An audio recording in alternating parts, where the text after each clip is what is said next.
à 500 députés, lorsqu'un courant politique veut avoir la majorité parlementaire, comme on dit, ils veulent que la majorité parlementaire puisse basculer, puisse quitter du FCC à un autre courant. Mais c'est impossible.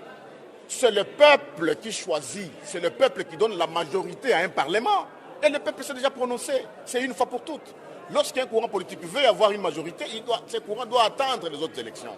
Donc, lorsqu'on donne 7 000 $, 7 000, je dis bien, à un député, multiplier les 7 000 par 500 députés, à supposer qu'ils veulent avoir toute l'Assemblée. 7 000 fois 500, ça fait 3 500 000 $ américains, chers collègues, qui ont été déboursés. Parce que certains collègues ont eu ça et nous avons des preuves. Le moment venu, nous allons les brandir.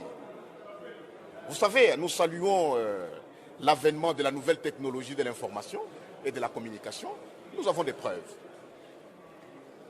Pendant que les policiers sont impayés, pendant que les militaires sont mal payés, pendant que les enseignants sont mal payés, pendant que la vie se dégrade du jour au jour, on débloque de l'argent tout simplement pour avoir une majorité factice au niveau de l'Assemblée nationale. Et ça, c'est une solution impossible. Je vous signale ici avec conviction qu'ils n'auront jamais cette majorité au sein de cette chambre. Jamais. Ceux qui ont des oreilles pour entendre, il faut qu'ils entendent ça. Parce que, chers frères, la loyauté est de loin au-dessus de la corruption. Les députés FCC, ceux qui sont allés, ceux qui ont été victimes de cette imagination, ils sont revenus.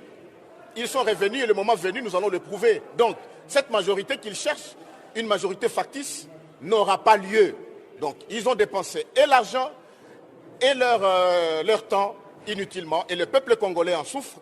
Savez-vous que la Régie des eaux a dit que la semaine prochaine, peut-être qu'elle ne pourra pas fournir l'eau dans la ville de Kinshasa parce qu'il y a une dette de 5 millions de $, que l'État congolais doit à cette société. C'est extrêmement grave et nous les dénonçons, nous venons de les dénoncer au niveau de la Chambre et nous les dénonçons